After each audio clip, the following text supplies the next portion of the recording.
and welcome to the next episode of the Beach Court Podcast. We're back in America after the Canadian regionals in Toronto this weekend. Max and I took a long trip up there. By long trip, I mean a 2 hour flight, 2.5 hour flight, something like those lines. Saw Niagara Falls, had a great time, but we're back in the States and we got some thoughts and new segments for you. So we're going to go through Toronto. We're going to talk about the recap.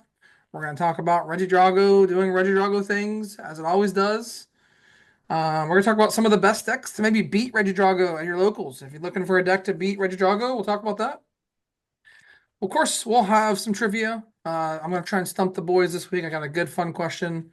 And then we have a new segment debuting this episode called Crispin's Corner, where we'll select two random opponents from Arcanine, review their list, and decide who would win a best of three. And we'll probably do that for like 6 or 7 people, 6 or 8 people. So keep tuning in. Maybe your list will be selected. It's going to be random. So I'm looking forward to that segment. It's going to be a lot of fun, but I'm also happy to be back home in my bed. How was your guys' weekend? My weekend it kind of stunk, honestly. I worked in both days, and Sunday was incredibly busy. I Was actually the was left the work FOMO like hurting you? Was it killing you? it was definitely was. I don't know if I'd be there coughing it up, but I wish I could have gone. Yeah, I know we talked to you about, the potentially irresponsible late booking, but we'll see in San Antonio. For me, I Yeah. was up in Toronto too, had a great time, and had a great time. Theory, I like, the cold weather or something was getting to me. I was like, sick for parts of it. Didn't play very well in the main event. But listen, it's always great to be a Pokemon tournament. It's always good to enjoy Canada. I really like Toronto a lot. Loved going there a lot last year. Loved it this year. I was just very, very cold. Does not fit well for us Floridians, but Eric and I survived just barely. So Yeah, we did just barely survive. It was cold. Maddox, you do struggle in December, it seems, at December regionals with colds and not feeling well.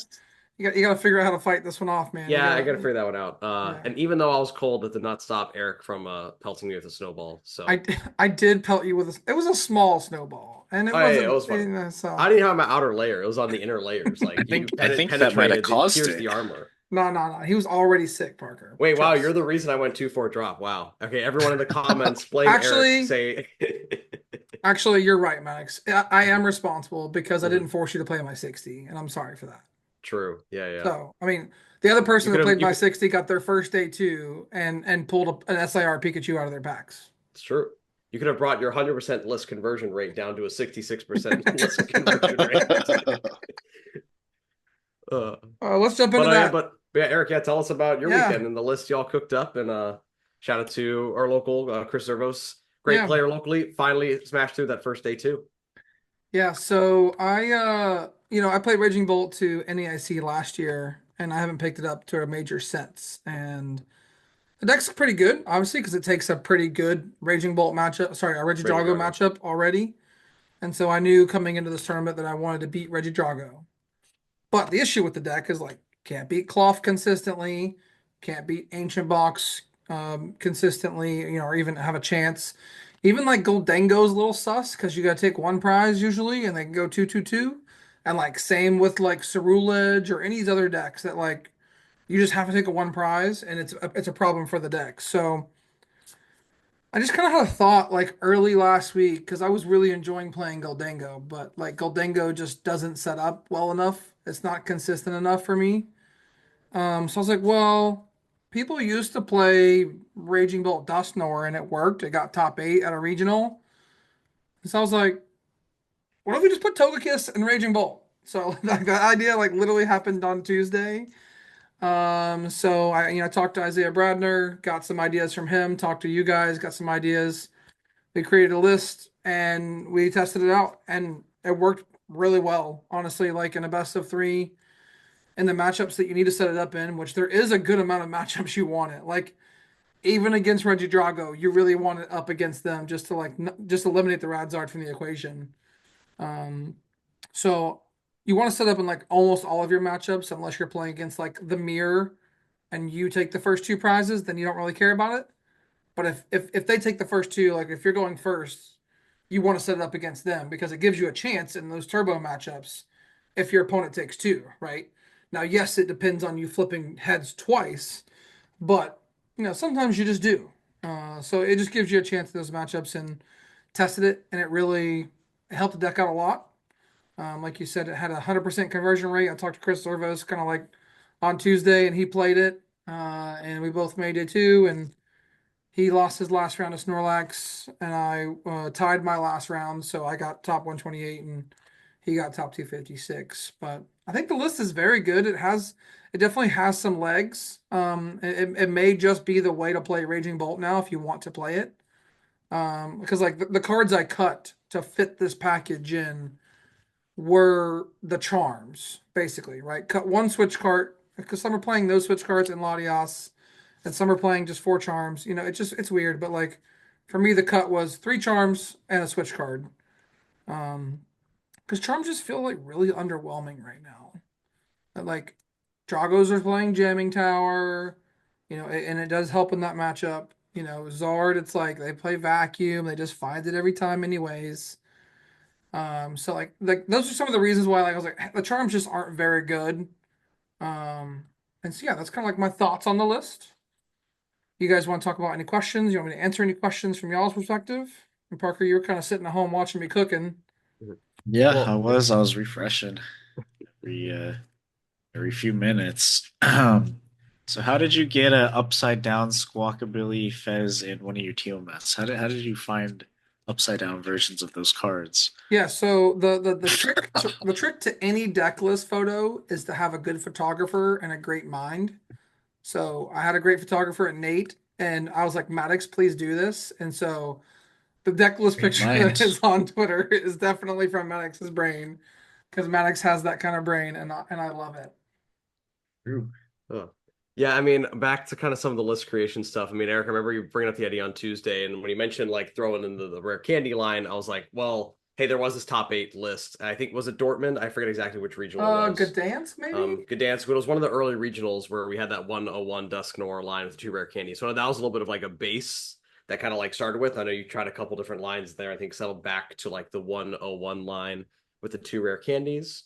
Yeah, I think like ultimately the difference is that in that deck you use the Dusknoir. I felt like the Dusknoir could be used at any time to kind of get that single prize that you needed at some point.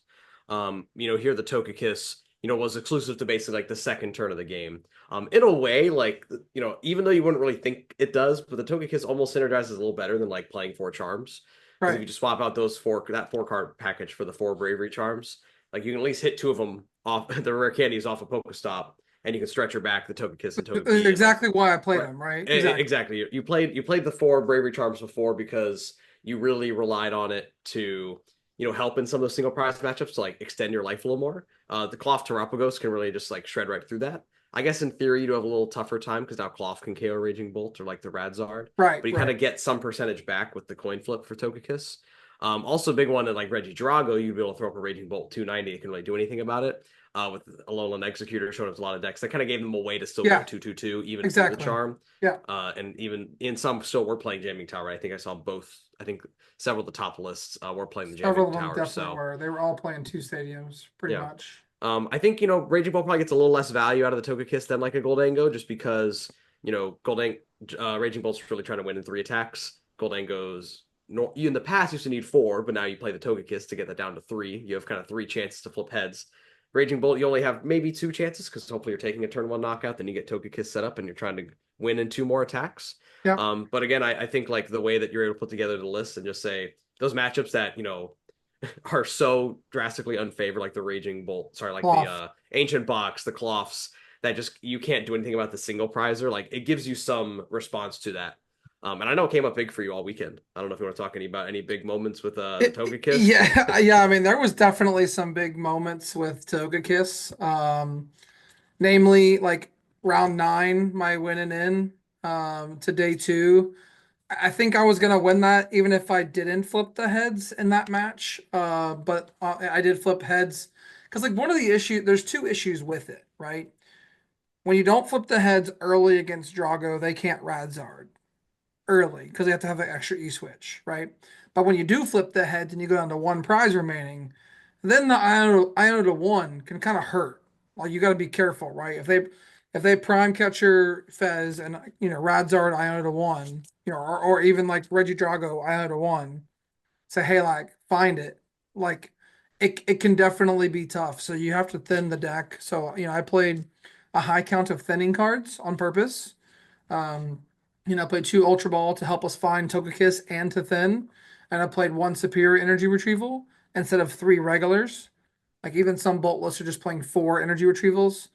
But the way I kind of play my games and I'm kind of aggressive with my energy, I really value the superior energy card. Just get 3 grass and whatever lightning or fighting you need, right? It's just so good. Just get rid of the bad cards at that point in the game. Hopefully you've got Togekiss online. The only issue that ever comes up with Togekiss is bench management, and you have to be very careful with it because if you find that yourself in a game where you had to squawk and you had to put Greninja down to discard, energy cards, your board can get a little weird because that's 3 spots gone. You only got 3 spots left. And so your 3 spots are any combination of you want Fez, Teal Dance, and Ancient, right? So it can get a little dicey in those situations. So what I'm trying to say is Ultra Ball and Vessel, I use those cards to help thin energies and discard energies early a lot if I have to squawk. But if I don't have to squawk, then I'll that'll be my Greninja spot. So I kind of manage my board most games is like I tried not to bench squawk and Greninja in most games just because of the bench space management. Now, and that is the issue, right? But there are some decks out there in this world that are playing Area Zero, and you can definitely use Area Zero, right? You can put down all your guys, get your optimized bench, and then put your Pokestop down and get rid of the guys you don't want. So that helps. That helps a lot in the matchup. But we did, going back to what you said initially about the list, I did try a 102 line just because of like wanting to find the evolution. I did try. I think I did. Did I try a 2-1 at any time? I don't think I ever tried 2-1. I think I I don't was think always at I so. think you had 2, or you had a heavy ball, or some other way to get something, the card yeah. back. And they just kind of landed on 101 just because again of it's a nice to have, right? We know Raging Bolt can win without it, like for sure. It is a nice to have card. But it's very important in those matchups you don't have it. Like the other coin flip that hurt me, I hit Ancient Box round 4, Terrence Miller, very good player. And game 1 I didn't really play the game very much, and I prized one of the token pieces, so I never got it out. And then game 2, like he's struggling a little bit early, so I'm trying to capitalize.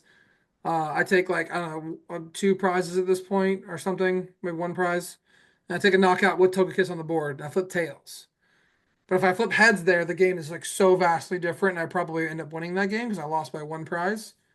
Because like next turn he just immediately counter catcher KO'd it, like immediately. Mhm. And I already got rid of my other candy, so I couldn't like reset it up. Which maybe hindsight I could have played that better. Um, you do have to figure it out. It is a deck you have to practice with and understand your bench management and what matchups you really want it in. Which again, there's not many that you don't. The only ones you don't want it in are the 2-2 matchups that you're going first, and you're actually going to go that you're going to get that for sure. But even like a Raging Bolt mirror, like Slitherwing is good. I mean, right? I mean, like Slitherwing and Koraidons can KO your Fez, so you still kind of want it sometimes in those matchups as well. The 61st card was definitely bundle. That was a card that I would have loved to have in a list, but Bench. there was just no the Bench bench, yeah, space, yeah. bench space and well, you should just bench it and then pop it, but you don't want to use nest balls on that. You want to use your extra nest balls for Togepi usually. The heal did come up once against the Dragapult player, Yeah. so because Optimal he didn't Togepi. know that I played it game 1, so he went like put 1 on something, so I promoted it and then benched the Togepi and then retreated it like the Teal Mask, so that way he couldn't KO it. So it did come up in 1 round. That was round 8 against the Dragapult player. But yeah, what else? Let me look at my tournament run. Ancient Box and Claw for my 2 losses. Didn't really draw well in the Cloth matchup, like at all, to have a chance. It's a close matchup, Cloth. Like I think it's 100% whoever takes the first prize wins, right? If Cloth takes the first 2, they win. If you take 1 prize while you're setting up Togepi, you can win that game because you can KO a Cloth, take two off the next one, and then KO a two prizer, take three. So you can even just ignore the Cloth to give you a chance to take three twice, right? There's things you could Mhm. do because they play a lot of two prizers in that Cloth Terrapagos deck. Snorlax, almost unwinnable. Like it's like so close to unwinnable, but it's I play one switch cart and one prime catcher. And so if you can manage your board and you can ultra ball away and vessel away all the bad cards early, then you've got a chance, right? Because as long as you're putting pressure on and your board is only attackers, then like you don't need to use switch cards or switch cards. So that's kind of fine, and that's how I stole game one. Like I stole game one, round six. I had every intention after starting 2-2 to try to win out and go 7-2. And I couldn't drag game two out long enough. And his first flute hit Greninja, Fez, and like something else. And I was like, oh Yeah, great. you're cooked. So Yeah. So I was like, okay. But like I was like at the time I looked at the clock and I was like, maybe I can drag this game out and it won't finish. So, playing within the rules of Pokemon, I'm trying to finish the game and I'm playing actions and passing and eventually it gets down to the point where like there's like 5 minutes on the clock and I realize there's no chance. Like it's not happening. So I concede, go to game three, go second. My only chance to win the set is Donk. Because a tie still doesn't hurt me. I can make day two with a tie. I just can't make top eight anymore. So we end up tying. So that was a little like small decision I made in the middle in the beginning of round six. Like after I stole game one, kind of stole it too fast, honestly. Like I won game one like in 20 minutes by taking six prizes, and that wasn't with Togekiss. I just like just taking six. I should have just slowed down maybe a little bit after I saw I was in favorable position. But hindsight's 2020. Let's see. Outside of that, any other matchup notes? Round 12 hit hit Josh Frank playing Gardevoir. mhm. Not a favorable matchup. We all know that. Don't play vacuum, which doesn't help. But Togekiss can help. So game one prized it. He sets up early, gets going. I concede. Sick. Let's go to game two. I'm like rolling in game two. I've taken four prizes. He's taken zero because Togekiss help. I'm chilling. And then he benches Mawile. And again, as I just said, Snorlax is a matchup you cannot win pretty much. And yeah, my switch card and prime catcher were gone at this point in the game. And so I lost because of Mawile. So Yeah, I was talking with Josh. I mean, well, so one, Josh was on stream earlier, so like I in theory knew he played Mawile, but also like I wasn't there. But if you're like, oh hey, I paired him to Josh, I would have been like, oh yeah, Josh playing Gardevoir, and you'd have been like, any weird cards? I'm like, no, not that I can. Like, I kind of like totally forgot he played Mawile until I mean, I even saw the pairing. I was like, oh, okay, well, I mean, if you can get Togekiss, it'll be fine. It's like, oh, he plays Mawile. It's like, oh yeah. I remember talking with Josh. Like, I remember he said you kind of like conceded. I think early. I think just knowing that like it's a long matchup and that you had your Togekiss pieces prize in game one. So then he was kind of saying like, so then when game two in a situation for Mawile came up, I was just like, all right, we'll just like lock yeah. it in. Yeah, I So mean, as he should have. Yeah. I mean, yeah. he definitely did the right play. Um, Last thing I'll touch on, just like this is like a tournament thing, and we've talked on this podcast before about being smart in tournaments, making smart decisions. So going into round 13, I was in a situation where my number of points, I was at 25. Mhm. If I win that round, I am at the number to bubble into 64. And if I lose the round, I I will most likely bubble out of 128. Because looking at my resistance on Pokedata, which is a great website. If you guys don't use it, pokedata.ovh, great website. They calculate resistance real time, and you can see it. So I noticed my resistance was horrible. So I was like, okay, if I lose this, I'm out of 128. You're out of a booster box of Surging Sparks. You lose 20 more championship points. And if I win it, I'm probably going to bubble out of 64 anyways, because like 8 people bubble out, and my resistance was horrible. So I was in a position going into the game where I was like, it's just smart to ID here. So I offer the ID, my opponent declines. I know they're playing Thorns as a favorite matchup for me. I'm okay with it. I'm like, okay, sure, I'll play. Um, but then before we start the game, and I like to do this. This is kind of fun. Like when you have an opponent that doesn't want to ID or something. I kind of say, well, hey, what if we say that one of us has to win 2-0 to play to win the game, and if we go to game three, we tie. And like most of the times I've said that to my opponents, they're like reasonable, like, that sounds fair.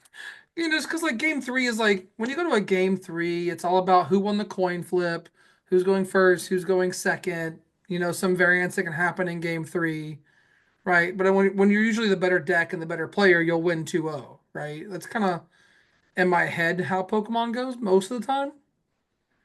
So he agreed to that. He stole game one. He lost on my Slitherwing pretty early in the game, and then I won game two pretty handily, and we just tied and moved on. So yeah, Yeah. top 128 with Raging Bolt Togekiss. Again, I think it's the way to play Raging Bolt going forward if you want to play the deck, just because the bad matchups are bad without it, and even you saw Cal Connor beat Raging Bolt in top four, or beat Raging Bolt in Mhm. top four. So with Togekiss, it definitely saved me against the two Dragos that hit. Like it helps so much. Mhm. Yeah, Parker. I know. I mean, I was there with Eric when we were like talking, like, and doing like expected value for like the ID decision. Like, how do you approach those decisions? I mean, over your time in the game of like hey, do I ID here? Do I try to play this out? Like, what are you looking for there? I mean, what he did was like absolutely correct. Like you gotta there's tools now, whereas like I feel like I didn't really have not like had Well, yeah, access, in but the I day, just right? didn't Or you like just use them. Yeah, yeah. But like yeah, no, what he did, because like the way he was explaining it, like if he ties or wins, basically, he's probably the top 128. He loses, he's 256. And that just kind of stinks for playing all day two, only getting Yeah, top 256. It's not the greatest feeling ever, I guess. there's so many Um, players that did it too. I know, I know. So, these big regionals now, yeah, exactly. it's less rounds to I play, mean, I I, guess. I've been preaching it, since the structures came out, and having now experienced it at 621, it's awful, man. It's downright the worst feeling ever as a truly competitive player, like wanting to win the tournament and just coming in and saying that like, heck, even if I win all four of my games, I probably won't make top 16. Like what was the didn't the points bubble out for top 16? 16 was 31. Yeah, three of them Yeah. bubbled out. How many bubbled out? Three? Yeah, three. Yeah, so three people potentially came in, at 621, won all their games, and then didn't make top 16. And it's just feels awful, man. I mean, just yeah, let's see. 17th place came in at 621. 18th place came in at 621. Wait, no, they didn't. They came in at 611. Seven, so they lost the game. 19 came in at 621. So two of the three that bubbled out came in at 621. And it's just like Pokemon they gotta do something. Like I want to play more Pokemon. I'm all for playing more Pokemon, but like I don't know. It doesn't feel good. Yeah, I know at Yeah. this point it's just like cutting the rounds down, right? I mean, we only played 13 total rounds in Yeah, Toronto. Previous tournaments would have played 15. So just those few extra less games, right? There's one aspect where it's saying we're playing more games asymmetrical, so I kind of understand that. But we're losing it in terms of extra games. And kind of contrary to your point of like the better player should win 2-0. yeah, I guess maybe you could say that, but also like more games favors the better player, which sure. is why so many were in favor of that. So if you had offered me that deal, I'd say no, I'm not taking that because I feel like I'm like it's like in any situation when you sit down, you're probably saying, Yeah, hey, I don't that's I fair. want to believe that I'm the more prepared player, Yeah. so I will take my chances in 3 games, and if I have more games of Pokemon to play, then that'll be a better chance. So crazy, kind of fun stat for round 13. The guy I played, the guy to my direct right, and the guy a table over, all three of them were in the same testing group, playing the same exact Iron Thorn 60, and Oh, none of them nice. hit round 13. Like they were all so Wow. scared to like hit each other around 13. It's kind of wild, honestly. It's scary when you're at the same record as your friends, but it's nice to be sitting next to them when you're playing, so you get to like see what everyone's up Yeah, to. yeah, no, it Yeah, definitely yeah. was nice. I'll But touch on. go ahead. I was just well, when we're done with that, I want to touch on my run real quick. Not too much, but just needed to drop a Yeah, quick. we'll do. Let me drop something real quick. So if those of you that have any questions about Raging Bolt and Togekiss, feel free to drop them in the comments below. Press like and subscribe while you're there. It's very helpful. And if there's enough interest, maybe I'll do a Metafy class on it, Metafy course. So if you guys want to know how to play it, hit me up and we'll get it happen. But yeah, Maddox, you chose to play the best deck in format. Yeah, Reggie Best deck in Drago format? again. Right, we've been playing it since Worlds. When it, I was really leaning heading into the event. I thought Cloth Tropicos was cool. When I played a little more, didn't quite do everything I needed to do. I was also I've been playing a lot of time with Goldango. I really like playing that deck. It's like very, very fun. Being able to have a single prize board state to start is just good. But kind of when it came down to it, Reggie Drago is just too strong. I have too many reps with the deck, so decided to send it. Won a cup with it the Sunday before, so it was feeling very comfortable with it things before. The one change I did make is I'd been playing the Noivern EX for dominating Echo to help in the Cloth matchup. Did a little bit more testing, had lots of, minds of the game kind of telling me Haxorus is better. So I just ended up playing towards 60 from the latest regional that he played at with Reggie Drago. So, sent that list. Again, very, very solid list. And I was rewarded with my decision to not play Noivern by hitting a Cloth round one. So I was like, all right, well, hey, I've tested several matchups of this without it as well. It's always gone fine. I mean, I think in our testing over the table, I think maybe I'd play like I don't know. I think 6 games isn't really a lot, but I think I'd won all of them. And that did not happen. So I mean, had a tough game against Cloth. When I came back and gave the game recap to everyone, they said, well, Maddox, you just kind of got sacked in that second game. I was like, okay, yeah, fair enough. The Carmine, the 5-card hand, Yeah. being like, oh, I only have one Drago. I'm like, he has literally no board. It should be fine. I was like, Ultra Ball away double Arvin to get all the pieces for Stone on the Luminion for Fish for boss. I'm like, oh boy, I'm toast. When your opponent Ultra Balls away 2 supporters, you're in danger. Yeah, you're cooked. Right, you're either playing against someone who's playing for the first time, or you're cooked. And this was regional, and this was not the case. I was absolutely cooked.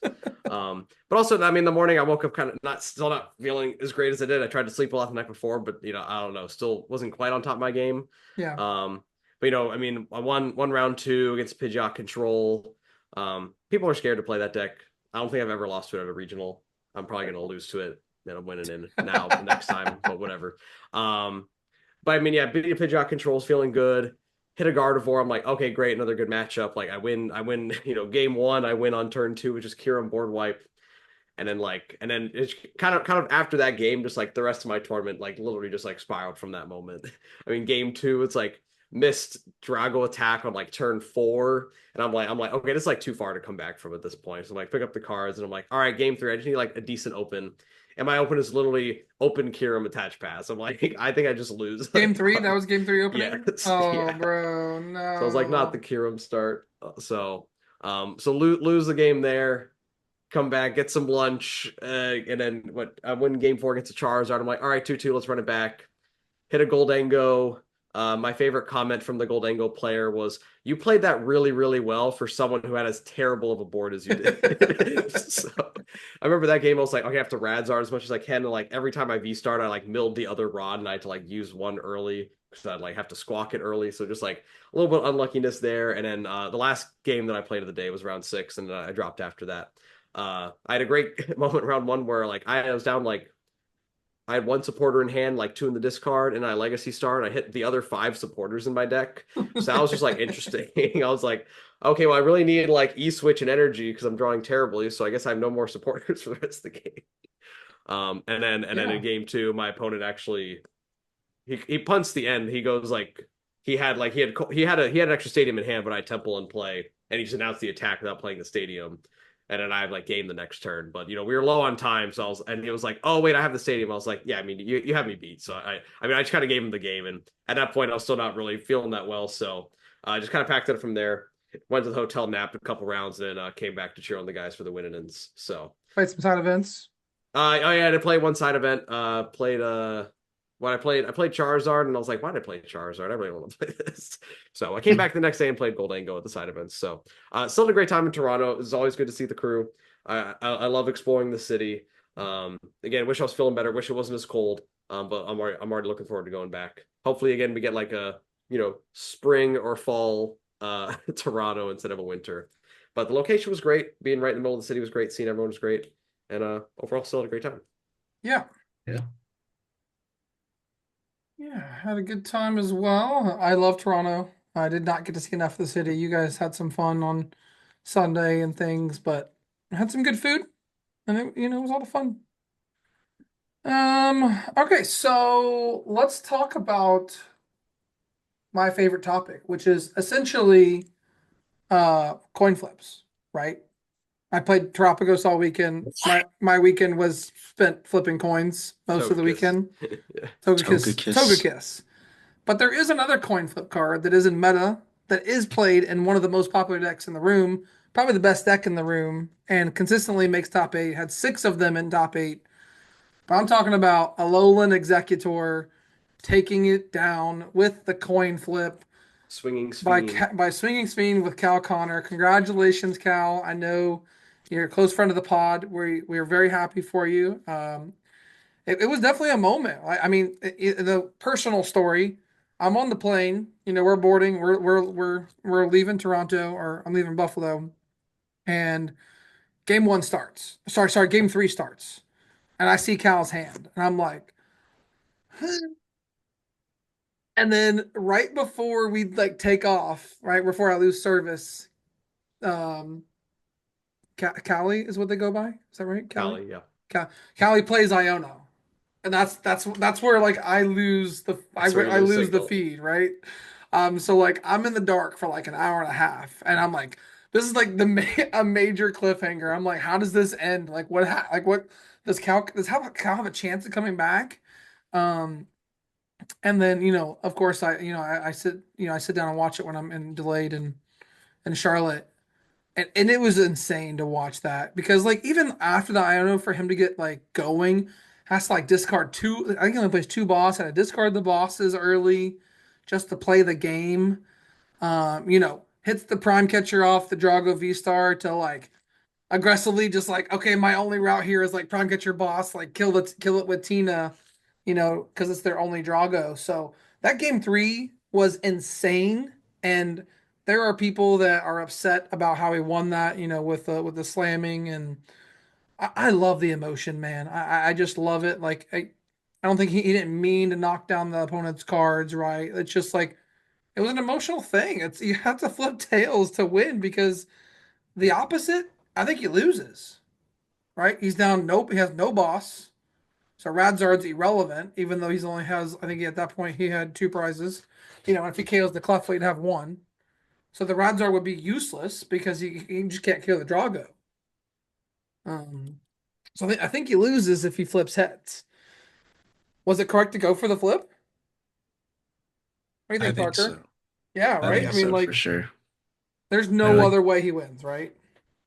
I didn't actually get to watch the game because I was swamped at work, but I saw the moment and like from what I could like gather from the board state, I was like, yeah, he probably loses because like Callie just goes Iono knockout or something like that. If he really does anything, the only thing he could do is like Gudra. That's like maybe the only other thing.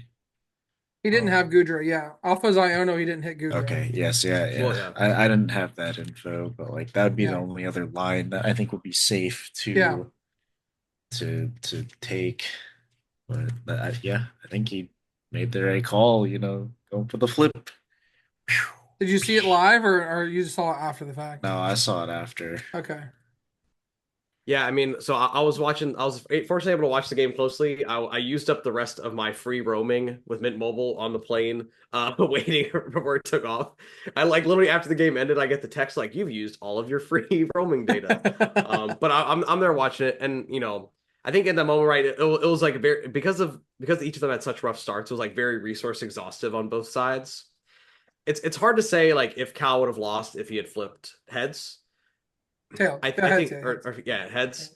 I think the concern on Cal's side is that he was down a lot of recovery in a lot of ways. He has down all of his Gus, and even though Radzard would be an option, I don't know if there's a way at that point to cycle Radzard again to be able to go in like two-shot something to two-shot a Drago. Gudra wasn't available, but I believe that Cali even had their last boss available, and they had Prime Catcher in hand. So I think Yeah. they had enough pieces to pull off a Prime Catcher boss KO the only Drago. So I do think, but the risk there is that if you flip heads and KO the Cleffa, Like I'm not sure if you're recovering from there, but then also even if you like take a more passive action and pass, I think you still have your only Drago get gusted. So like Right. it's weird to say like in how dominant of a like a prize situation he was that if that really could depend the game. We'd have to kind of see how that game would iterate to see if Cali could pull off all of what was needed to secure the game, or if Cal had a way back in. I also think was really interesting about the game is that both of them had 2 Ogre Pawns prized, Yeah, which like exactly. neither of them knows. They both are respecting that they can power up like a Drago V to a V star in 1 turn, but neither of them actually had that ability until Cal took prizes eventually at some point. So I mean that whole set was just like really really entertaining to watch. I had a lot of fun enjoying it. Again, used up all the rest of my data on the plane, the free roaming Canada data watching it. So it was a lot of fun to watch, and again, very very exciting coin flip. In defense of the cards flying off the table, the stream table is extremely, extremely slippery, right? Like when you watch my stream game, I like play a feather ball and it like does like a 720 just for no reason. Like you can see like when he It's rolls light the as a die, feather. when He he rolls the rolls the die. die, it spins the mute. Like that's not because the die is super powerful or like it's the table is like so slippery. It's not a mat. It's like a hard plastic table. So I literally think like I mean, and actually, I mean, you see Cal even like hits like taps the fez. So like I think it's literally just like the wind from the hand, The wind just from the like pushing, and then just like the table is so slippery that it like slides off. I mean, it wasn't like he was like, I'm gonna push the card. It was like, no, literally the table. Like, listen, Yeah, y'all haven't been on the table. I can't stress to you how slippery this table was. Like, if you watch my game, literally cards are just like spinning all over the place. Like, that's fine. I'll throw the clip on Twitter sometime, but like I play a feather ball and it just like spins for no reason. I like place it down. It's like, like what are we doing? So So basically, Mew has come full circle from Portland. sure, yeah. Sure. Because Mew did 360. Oh. Come on, guys. But Anyways, Reggie Drago. What are Reggie Drago, what are we doing to beat this deck, guys? Like, what is the deck that we're playing to locals or to a tournament to beat the deck? I mean, I know my answer. My answer is Raging Bolt Togekiss. That's but how Eric, you're it beating lost it. in top 4. Well, they didn't have Togekiss. But Eric, the deck doesn't play charms, so it's worse into Reggie Drago. If you get double Radzarded, you lose, right? But if as Raging Bolt Togekiss, I don't lose the double Radzard. It's fine. So, GG's. Sign the slip. All You right. sign the slip just says. It says it. Cal, challenge. Let's go. Money match. Let's go. I'm taking Cal. Anyways, no, I mean, what I do think is interesting. I was even starting to think of like, do you ever just play Drago like more tech for the mirror? Like, do we ever go up to like a double Tina or like a Thornton or like something to like Or bundle. better? Or yeah, bundle is probably an easier inclusion for some of the stuff dealing with the Cleffa, but also just Gudra's pretty good. So like, why not just Gudra? So like, I mean, that's a great thing about the deck. Like, it has all these tools. And then there's even lines, you see them go for it. I think you saw it in the finals match at one point, where a Reggie Drago, use Gudra, and then you can respond to it with a Tina, and then eventually set up for a play where you can like cure him for a game by KOing the Reggie Drago that has 80 health left. Like, there's a whole bunch of different lines that you can take in the mirror, which gets very complicated. I don't know. I just see it like for every Drago that is seeing success against so many top players chose to play the deck. There's also those, I'm sure there are folks that says, oh, I went 0-3 and I hit 3 Raging Bolts and just like couldn't get going. Yeah. Or there's the Mies who was like, I don't want to be like I wasn't feeling well. I didn't play my best for Saturday, but also I don't think the cards were going my way either. So like, there's some element of that, where, the deck feels piley sometimes, but at the same time, like when you're running, like when you're cooking, just you're can't be cooking. stopped. Yeah, for sure. Parker, what are you playing to stop Reggie Drago? So I haven't really actually I've tested the matchup once and I was playing Reggie Drago and I ended up winning. But I think Arcoladon's got a pretty good chance of beating me. You can just gust, the things that don't have 280 health and stick the attack. You got a bunch of like Turos and stuff like that. Like your guy becomes somewhat unkillable to everything.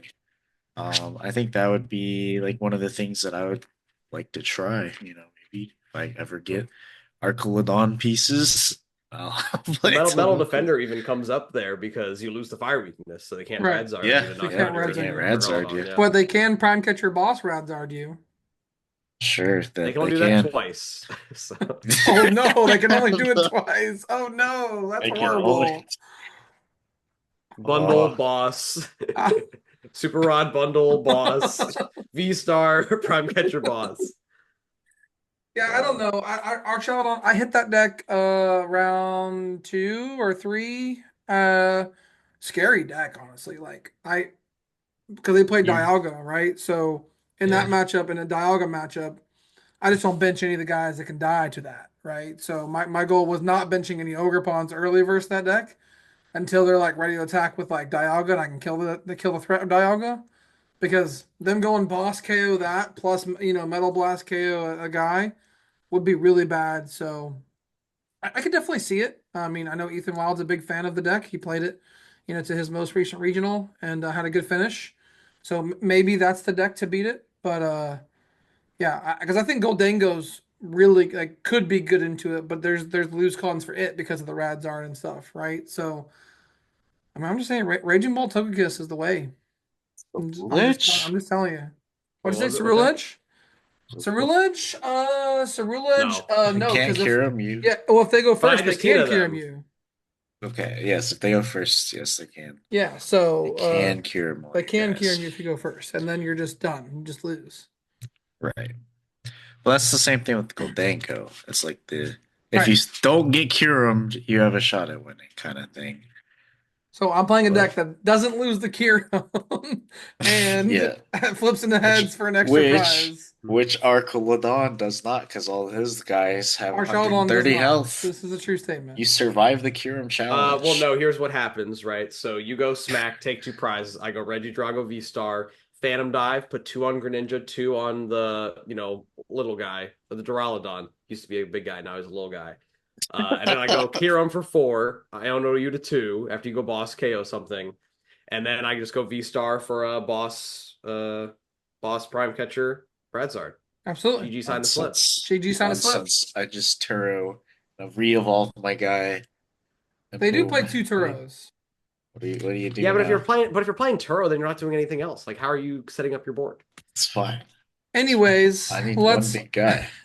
let's move on. Let's wrap up our Toronto discussion here. I do want to just plug my genius brain a little bit more. I had two Yeah, other plug it people in. had two other people play my Ancient 60 that I did not play, that I really wanted to play in my hybrid box. Shout out to Anthony Bruno and his friend Josh. I can't remember Josh's last name. But yeah, Anthony Bruno made day 2, got top 128 with my Ancient box list. So check out his Twitter if you want to see that. I also retweeted it. I think it's also a very good deck to counter Regidrago specifically, because you've got some big prize options and you can go a little fast versus them and put a lot of pressure on. So pretty good deck. But let's talk about the meta. Let's look back at our predictions. Again, we don't have to go too in depth in top 8. We got some big names up here: Lucas Zing, Caleb Gettimer, Christian Labella, Kieran Farah. He really wanted to win it, but couldn't win it. Owen Rhodes, Florida man. Yeah, Owen Yeah. Rhodes, Florida man. So Drago 6 of top 8. We had a Pidgeot control that played a 1/1 Toad Scroll to kind of help with that Regidrago matchup. Maddox, I know you said you farmed that matchup usually. Would Mhm. you be scared of that card? How did they do in top 8 against Regidrago?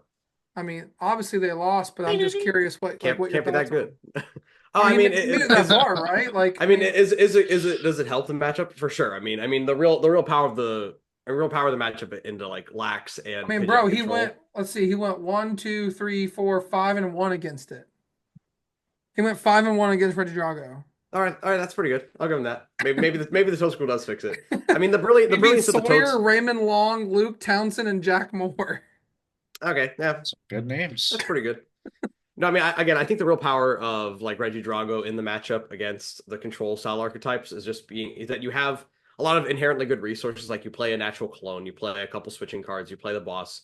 You have very versatile attacks. The Alolan Executor gives you so much. Cornerstone, now you can just KO an active Cornerstone by flipping heads. Oh Uh, wow, yeah. yeah, exactly. So because you have that extra effect and KOs your But you Mimikyu, can't KO it with Mist, right? right? Unless But you if you play play Temple of Sinnoh, then you can. Bro, So you played Temple and how to flip. right. I mean, but the fact it has so Uh, many natural good options. Plus, the Yeah. deck can just naturally be aggressive too. And then again, the real power is kind of saying like okay, let me take four prizes with all of my resources, and then at the end of the game, flip the V star, and then use the pieces there to secure the final two prizes effectively. Other decks, we did have two Gardevoirs, Henry Chow, Michael Davidson, both in Yep. asymmetrical cut. Yep. Same Right, 60. unfortunately, yeah, same 60. Again, lots of folks playing that cracked Gardevoir 60. Again, lots of Reggie Drago in the top eight. Going to be a naturally tough field for them. I know Michael Davidson's been on a tear. Think had a tough time on stream for the ASIM game, but he's still been killing it. And then, but yeah, other than that, I mean, really just, yeah, right. It's Reggie Drago's world, and we're just all living in it. It is Reggie Drago's world, and we are just living in it. I have some homework to do here. Maddox, can you run through the day one meta real quick while I do Yeah, I some mean, homework? yeah, I mean, day one meta. I think the biggest part that surprised me, Parker. I don't know if you saw the graphic, but I mean, we saw 13% Reggie Drago. I think we saw 10% Bolt. Third on the list was Goldango, down at 7%. And then after that, it was all like 5, 6% decks. I think that just goes to show like this meta right now is like so wide. It Parker, what were really your is. reactions when you saw that breakdown?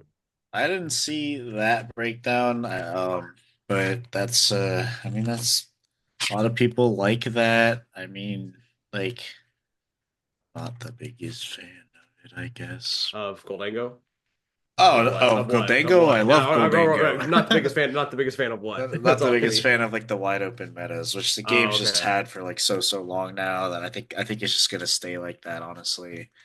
Um, but uh, like I don't know, like I don't mind Drago being the best deck because like it's like yeah you energy switch you mill your deck like this and that, but like it's so rewarding for like good players when played like super well. It's just like it is really like the most rewarding thing besides maybe like Guardy or Lost Box to like really like see all the like top players playing it like at the peak of their game, kind Yeah. of like Mhm. seeing all the different lines and like some like plays that they can bait their opponents into like having to take and stuff like that. Like Yeah. it's That's true. I don't mind Drago.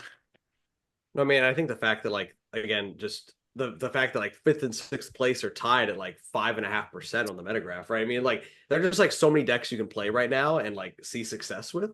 That Yeah. I just think it's like a really cool spot to be. It makes it so much harder to like predict what you're going to see. Even like Cloth Terapagos, a deck that we were very high on, was like, hey, this deck could show up in big numbers, 5.5%. Miraidon, oh, everyone loves playing Miraidon in North America, 5.5%. Like even people were talking Lugia or like other decks still just like missing the graphic. I think that fourth deck where we didn't talk about was Charizard, I believe. Um, Yeah, Charizard and Goldango, the other two. yeah, yeah, exactly. So I mean, like, When Charizard was 12, so actually, oh yeah, Raging. Wait, no, Raging where's Bolt was six oh and a half. Raging Bolt was fourth. Yeah, I forgot. Yeah, Charizard, kind of the Charizard re-rising had a popular really good Charizard. rising here, and I only hit surprisingly I only hit one, surprisingly. Yeah, I mean, and did not I think do very well in the tournament overall. I think we had a couple. I think we had a top 32. I know Jackson Ford brought back the secret box Charizard list. Yeah. So some good standings there. Yeah, I mean, for me, I think the wide open meta, it is a very, very wide meta. So, that kind of took into my decision to play Raging Bolt Togekiss this weekend, right?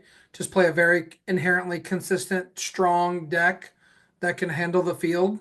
Mhm. Yes, there are some bad matchups out there, like, the Ancient Box and the Cloth and the Snorlax, right? But, you just gotta hope to avoid some of those. I think it's fine. A wide meta is fine. Um, it's gonna be better than the Badoo meta we're gonna get, and we'll talk about that maybe next episode when we talk about city leagues a little bit more next week, heading into Christmas break.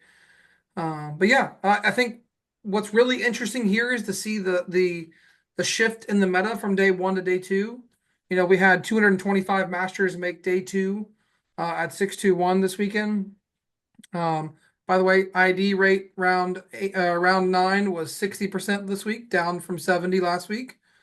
So seems like people are starting to understand not to ID at X and two. I know a couple of really big names that played out that round and lost. That didn't make day two because of it. Rahul and Isaiah Bradner both played it out and lost that round. But if you look at day two, you got 21% Drago. Charizard kind of stays around at the same percentage, and then the third best deck is Snorlax. The fourth best deck is Lugia. The fifth best deck is Gardevoir, and the sixth best deck is Dragapult Iron Thorns. All four decks not on the metagraphic day one. So you see all four of those decks. You talk about Maddox with fall off, but that doesn't mean that like they fell off very far. Like we don't see the full chart as of recording. We don't have a full limitless page, to know the full meta yet. So I doubt they're very far behind that. The sixth place deck is 13, and the what do you call it? The third and fourth are 15 and 14 decks. So it's probably not very far behind. It is just a very, very wide meta, and those graphs are probably don't show a lot, except for the fact that like Regidrago, very good deck and just dominates. So like if you're playing a deck to a major that loses to Regidrago, you're probably not choosing the right deck. Yeah, I mean, a lot of those decks that make the day two meta that converted very well in the day two. Again, there are decks that are chosen by top players. Some of them are Regidrago, where you're the best deck in the room, or they are some of those like counter meta picks, or a little bit off the wall, where it says there's a dedicated player base for these. Gardevoir, Snorlax, Iron Thorns, Dragapult, and then right. I mean, and what fifth one you said was Beth was Snorlax. Guardy. Oh yeah, Lugia.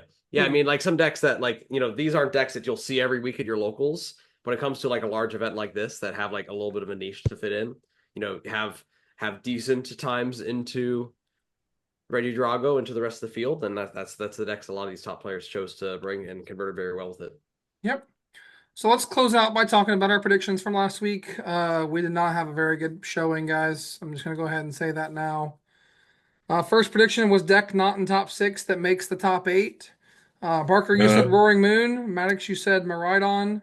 That was in top 6, so no good for you there. And then I said Snorlax Stall. We were all wrong. None of those made top 8 because Regidrago farmed everything. Next question was, will a new archetype come from this event from the top 6 of the top 6 of meta? Not yet, right? But Raging Bolt Togekiss could, right? We could see some cool cards. We could see Gardevoir with playing Mawile consistently now. Those aren't new archetypes, but they are new-ish. But I don't think we have any new archetypes unless everyone picks up Finneon. Swim freely. Swim freely. No, I mean, I did see a Swim Freely 441, but that's picking up some heat on Twitter right now. No, but also Tord Rekla, right? Publicly chose to play the Hydreigon EX.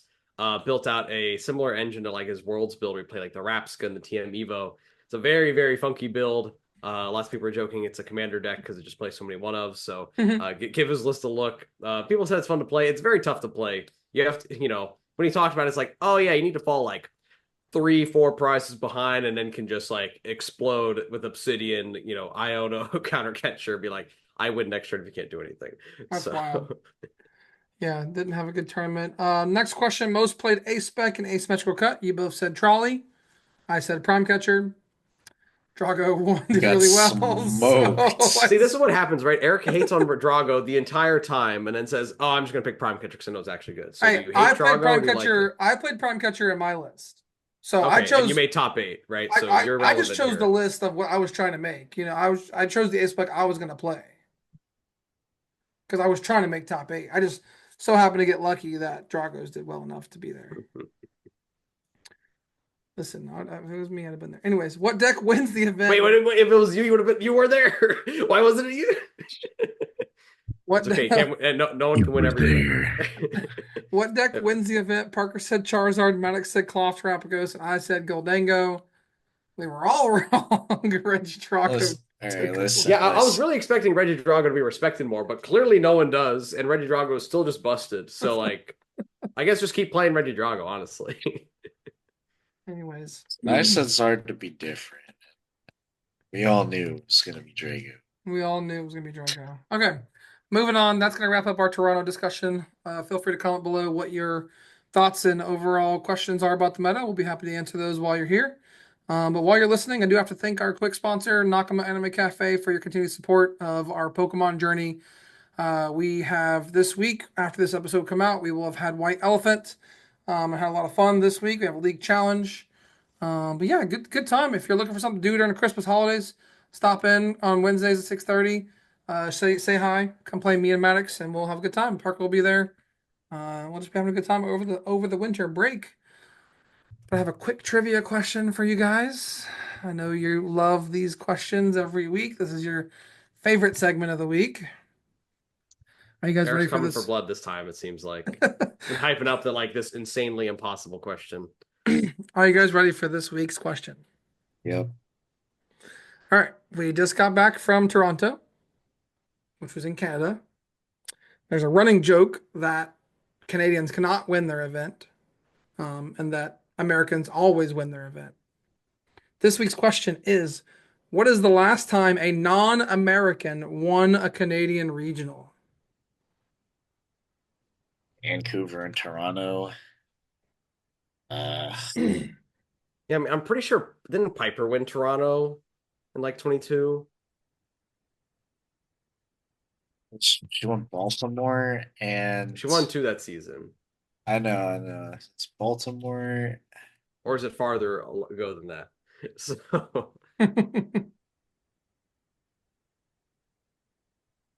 Hmm. I remember she won Baltimore. So she won with U2 versus what, Labella in the finals? Was that Toronto? I mean, it might have been. I mean, I do think Labella made finals. Yeah, Labella did make finals at Toronto 2 years ago. Okay, So so 'cause that's, I remember that's because I was near the stream desk or with Andy Gray talking with Labella, and they're like talking about like the accolades. It was like, oh yeah, previous finalists in Toronto. It's like that's a good stat. So, but dang, okay. so many stacked Canadians in top 8, but and just unfortunate none of them could bring it home for the folks up Okay. north. All Anything right. else, Parker? What else you got? Did Raymond Long win Toronto or Vancouver? I feel like he's Canadian, right? I'm Raymond Long pretty. is indeed Canadian. I didn't know The if he way had. he answered that right away. I didn't think he had a Suspicious. win, but maybe he did. He won with Kyogre, if I'm not mistaken. Oh, was that Vancouver? That's what I like think. I'm down to lock in one of those. I think Whichever two one you think solid stronger enough. guesses, yeah. Well, And I think Vancouver with Kyler would have been more recent, right? it is more recent, technically. If it was a Vancouver. Let's send it. All If right. you're down, yeah. Sending it. What are you sending? We're sending Raymond Long with King Kogiri. King Kogiri. Raymond Long did win a regional with King Kogiri. It was in October of 2023 in our favorite location ever, Peoria. So Ah, not No way that Raymond was Long. That was Peoria. Peoria. The No regional right way. after it, he got 36th in Toronto. Ah, Did not win in Toronto. Piper LaPine did win. She's not Canadian, so thankfully you didn't guess her. wait. I thought. Wait. What? She no. She like lived in Canada or Yeah, but something. she is not Okay, dang Canadian. it. okay, Right. yeah, Okay. Okay. Fair enough. So Yeah. that was kind of the okay, trick okay. in the question, and that's why I didn't think you would get it because I thought you were going to guess Piper. And so the key to the question was last time a non-American means it wasn't a Canadian. And this happened in 2017, Vancouver. Anyone?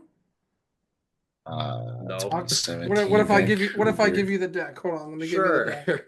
2017 Vancouver. That wasn't Lesage, was it? Saj is Something. Canadian. Wait, you said Actually, it you're could be. Yeah, talking it could be about him. Yeah. wait, okay, so wait, you said non-American, but then he was like Canadian. So wait, It was so they Gardevoir can Sylveon Mirror in finals.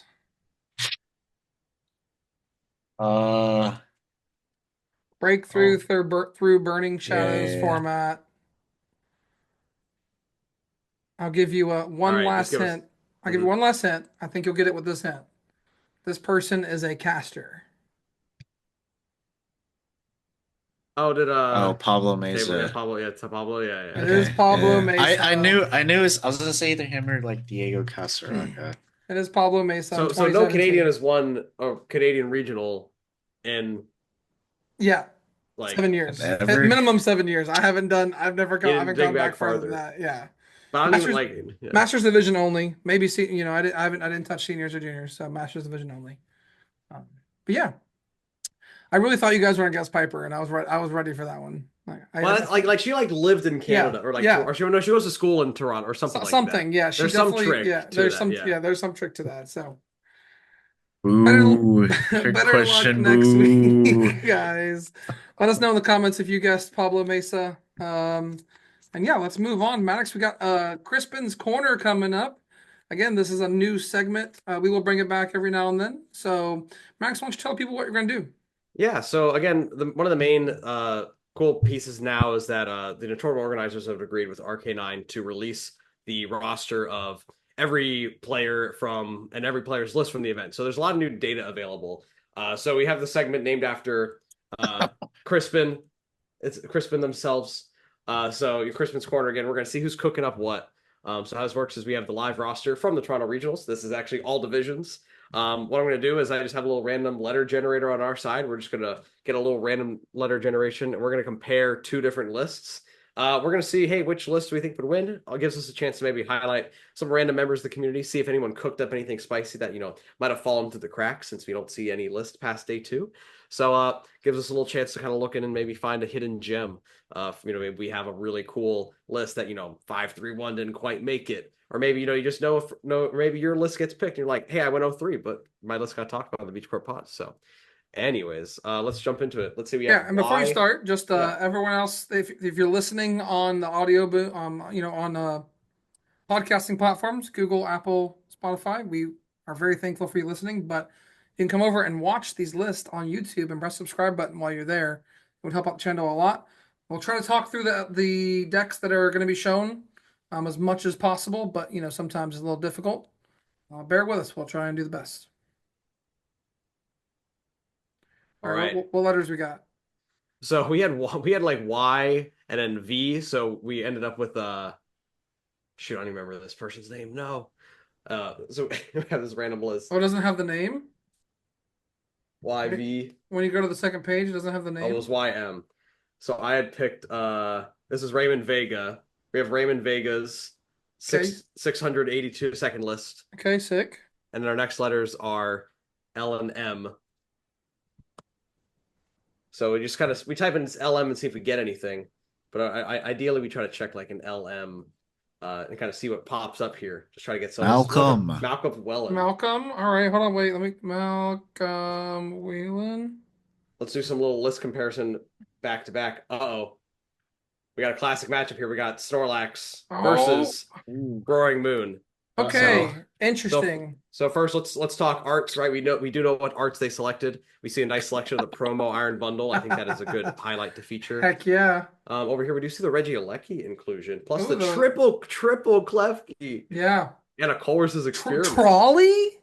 Ooh, I know Trolley's kind of been coming back. Trolley's kind of standard. And Snorlax? Arvin, grab the Trolley. Actually, here we see the boxed order engine as well. Wait, Cape's not better? They haven't been playing Cape for a long time. Okay, man. all right. I guess I'm behind. Did Nate play Trolley? Nate played Enriching Energy, but that's a whole different list we'll talk about later. All right. And on the left, we got Unfair Stamp. Wait, this is Unfair Stamp Roaring Moon? In Moon. Man, I love it. Kind of cracked. They're cooking. Oh, the Temple of Sinnoh too. No Enhanced Hammer just saying like really having that Lugia answer. Hey, we got an Unfair Stamp dead card in this matchup. Yeah, I mean, the thing to be fair though, right? We do have the Petron EX. If these two players are matching up, I mean, listen, we got the auto win card. We don't. Let's talk about this because we don't, right? All right. Snorlax, throw Klefki. Yeah, Snorlax has a win con now, right? If they can flute out the Greninja and get to a lone Klefki board, then they can no longer peck around. So some energy. But they can retreat, right? So at that point, they retreat. They can just retreat. He plays the gemstone. And the fans. Does play the gemstone. Oh, wait, hold up. So, I think eventually they'd be able to retreat. So I don't know if the Klefki lock is enough, right? Because, it's tough. It'd be very tough to like lock them, especially because do they play Iono on the left or Judge? They play Judge. Okay. So Judge is like Judge KO your Snorlax is just like brutal. Yeah. I know we have boxed order to and some trekking shoes, but like No Rotom for onboard draw. Okay, so is Raymond the moon? Let's see. Malcolm, yeah, I think Raymond is Moon, and then Malcolm is Snorlax. Okay. Okay. So I'm voting for Raymond to win 2-0. It's my prediction. Yeah. I think that's probably what I have to go with too, unless, The worker, bro. I do think I'm there's some cooking. shenanigans that you could pull here with the Snorlaxes, right? Go to double Klefki, and then gust up, right? I mean, what you gust up something. Actually, does slap the Klefki stone. no, Klefki does not have resistance to Koraidon. But yeah, you can throw up. Actually, I guess you probably pull up the Latias, right? Yeah, it's Needs definitely a three lot. energy It's to two retreat, right? needs, yeah, two retreat. Yeah, two Turn off the retreat. ability. 3 energy to retreat it with a gravity gemstone. You And have then to, you maybe have to there you mill can out run all them. the energy cards, though. Yeah, That's but so tough. you'd have to. I mean, they have to use their energy. Dark Patch isn't live, but they have no recovery other than, actually, I have stretcher. I have 2 stretchers. oh, two stretcher. True. I think that Malcolm doing their best gets a game off Roaring Moon here. Such an Yeah, unfavorite actually, matchup, but I closer. think with the triple Klefki, some of the shenanigans with Latias the Gravity Gemstone give it to So give are you one calling? game to. Are you calling it a tie? No, I'm saying, but listen, this is too strong. You got Roaring Moon KO Judge plus the Petron on board for too much pressure. I got to give it to Raymond here on the left with Roaring Okay. Moon 2-1. Yeah, I think Raymond gets it, but It's closer than closer. the experts think. Yeah, it's closer than you would think, right? For sure. I love this already, right? We got Temple and Unfair Stamp, and we got the Gravity Gemstone package Yeah. and the triple Klefki Yeah. cooking. Trolley, Chorus Chorus, Experiment. Wait, Guidance. Explorer's Guidance. Wait, I didn't realize that. Yeah. Just want to see cards, man. Just want to see cards. Cooking. All right. So let's jump to our next matchup. That was fun. We have DR. Let's see if the doctor is in. Doctor. Let's see. Is this even searching? This thing doesn't seem like it's searching. It Why is is it like Andrew. Oh, Oh, Andrew. yeah, Oh. Andrew. Okay. But why is I guess it's showing Andrew Adam. Let's see. DR. Let's just start adding letters. DRE, Draw. DRO, Dre. DRA. Do we got a Dro. Young Dro. Let's go. I can go Drew Wakefield. That's pretty close to. That's to fine. I'm down with DRE. that. Drew Wakefield. Okay, what we got? And then we got on the left, we got FE. We got a Iron. bunch of Felix. We got a bunch of Felixes. Let's Felix go Felix Wong has a Wong. limitless page. No, well, let's go to Felix Wang since they will Felix not have a Wang. limitless page. Imposter. Well, wait, there's 2 Felix Wangs though. Which one? There is 2 Are we Felix going based Wangs. off player ID? That's so tough. 4 or 5. That's so hard. Replacement. All right, I'm pulling up the random number Wait, they're generator. both Canadian too. All right, random number generator. Wait, okay. and then there's a Felix W. What if it's Wang? Wait, is this? I hope this is like the Thorns group. That'd be hilarious. All right, 4 random number between 4 and 5. It's 4. All right, Felix Wang number 1. You have been chosen. So Charizard versus Goldengo. let's see. So we have a Goldango on the left.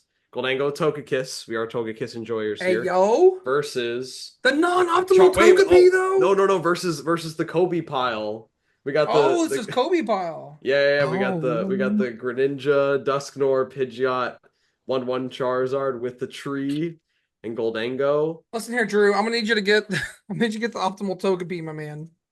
No. Hey, listen, Nah. it's hard to find that, man. I had to special order it from Cool Stuff just to get it to show up. So He also plays the continuous coin toss Goldengo, and so he plays 2-2 a split. 2-2 split. Interesting. Now, okay. and to be I fair, don't there mind could have, that. yeah, I mean, a nice attacking option, but also maybe just couldn't find the cards. But has my favorite Iron Bundle art has the dope Fez, and also, and then one full art. Someone help this person out. Get them give him some more full arts, Goldango man. full arts. What are they, What's like he got? $10 now, probably? Probably, I don't know. Plays the OC Cologne still? Cologne. Also, I love the heavy lean into the Night Stretcher. I think 4 Night Stretcher, like if you can make space for it, is like so good. Just gives you so 4 much Stretcher, flexibility. 4 Superior. Yeah, 4 Stretcher, 4 Superior, but like you get back on your Pokemon, you lean into Pokestop with 3 Pokestop. Plays Silene. Look, Silene. Silene, there we go. Hey. Yeah, what if you played Rod with Silene? So that way you could Silene back the Energy Search Pro and then get energy back from the deck? No. You double heads on Silene, you get back Energy Search Pro and like Counter Catcher. Or you could play Superior Energy Retreat. You The could. Silene's a nice tool though.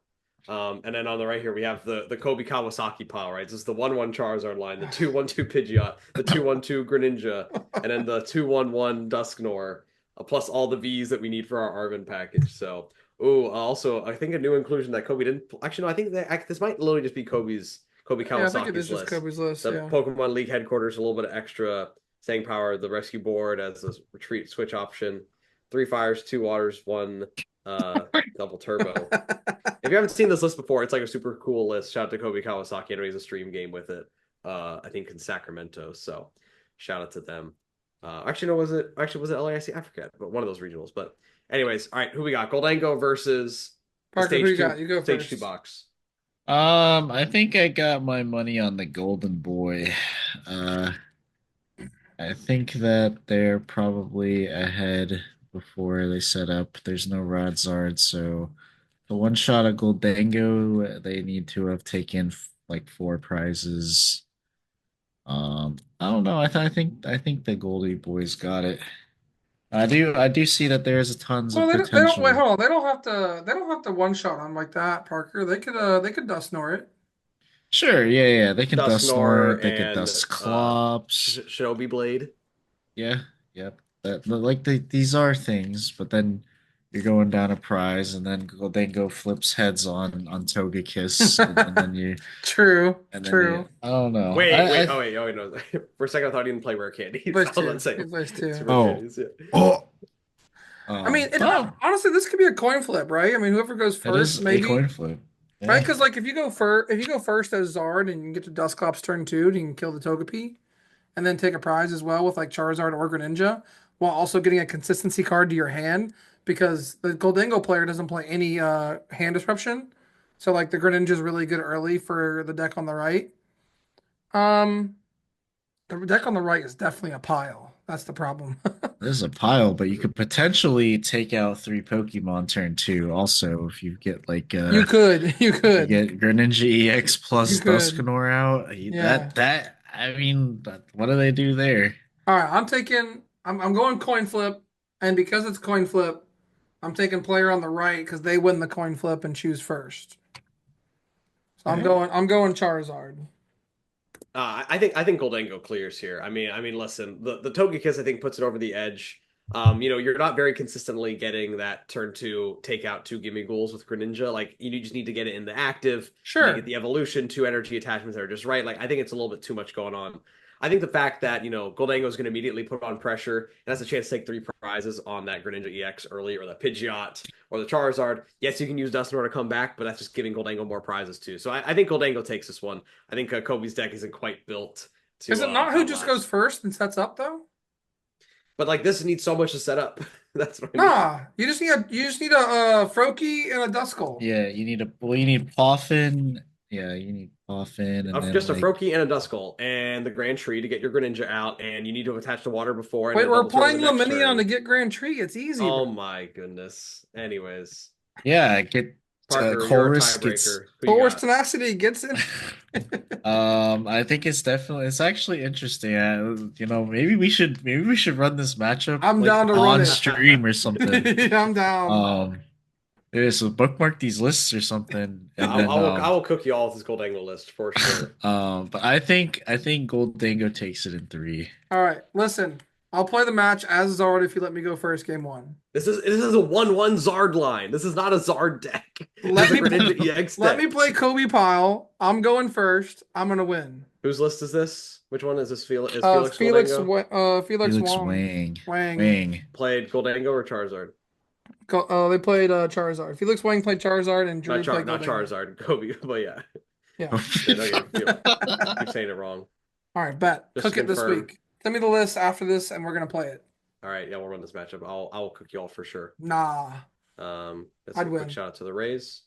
And then, all right, let's get our next competitors. Let's do one more. We got Yep, time for one more. P V P. What's next to V? U.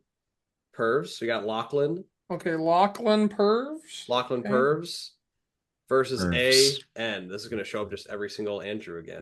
Wait, hold on. Irish. Wait, can you go back to Lachlan? What are they playing?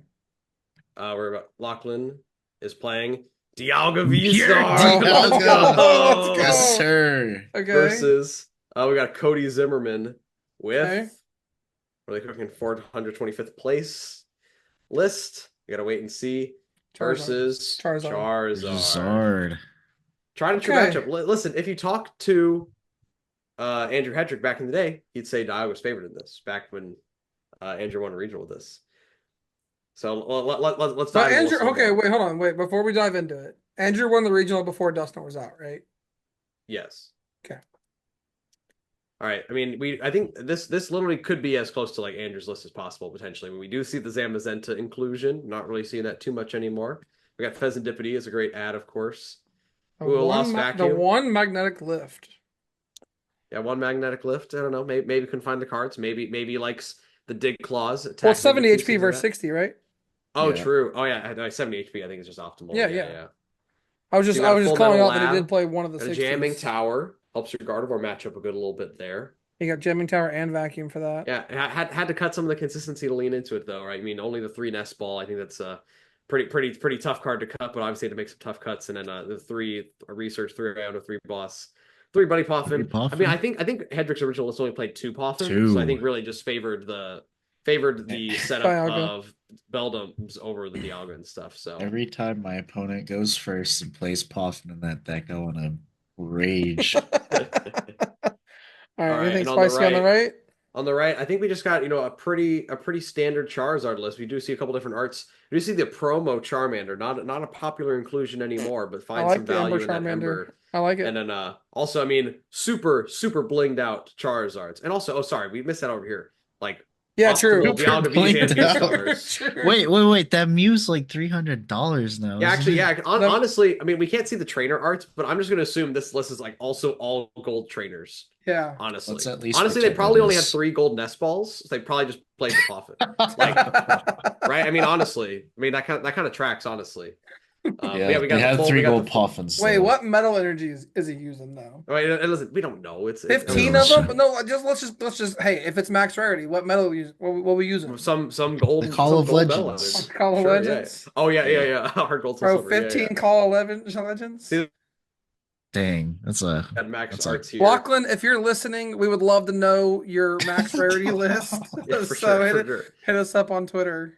But yeah, Stamped Ninja, I'm sure Lachlan's got everything. And then on the right, we got Yes, Zard. sir. Again, a little lower rarity, but we do see the absolute max rarities Charizard EXs. Yeah, so, absolutely. And Pidgeot EX. So gotta Optimal respect. Pidgeot EX for sure. Yeah, gotta Optimal. respect. Hey, if you're having these cards on the field all the time, you gotta have the big ones. Got the Crown Zenith Luminion. Love that card. Oh yeah. Let's see. Anything else here? Do the heavy ball, making up for the three Charmander line. I like that. Let's see. Other than that, I mean, I think pretty standard. We do have the Cologne and the Vacuum, so extra teched unfair samplers, and still made room for 3 nest balls. Honestly, liking this. The 5 fire energies. That's kind of all you can do. Yeah, that's good. No stadium here, but chose Solid. the text Cologne and Vacuum. Still got the counter catchers, even leaning that night stretcher that we're seeing a little bit more of. So yeah, I think pretty standard supporter lineup. So Yeah. I think pretty good overall. I think pretty close to Arnie's list. Trying to think. Oh, no Cleffa though. no I, don't, Cleffa, actually, I think yeah. Cleffa's might have fallen out a little bit of favor in some, but he's chosen not to need the Cleffa. All right, Dialga V-Star, versus Charizard Sure. EX Duskner. Who you got? I mean, Zamazenta KOing any of the 2 prizers on the bench for 220 is pretty good.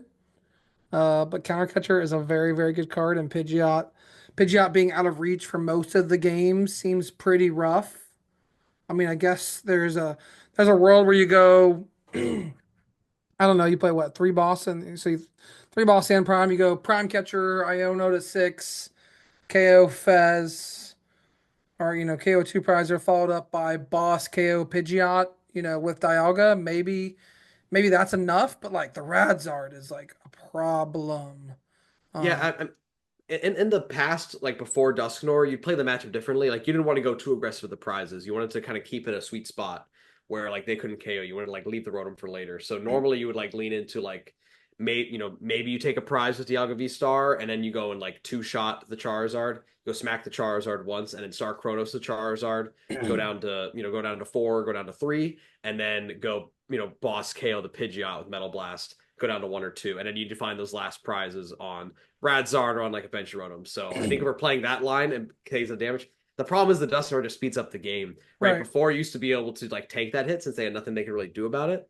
But now if Dusknoir is playing optimally, right, then Charizard can now go Dusknoir your Dialga and then KO the Dialga V-Star right away, and then really just kind of go 2-2-2 from there if they can keep And chaining. Briar. And Briar, even if one of those weird situations does happen, yeah. You know, not a matchup that's been revisited lately, certainly. Yeah, since I'm Dusknoir, so. definitely taking Zard.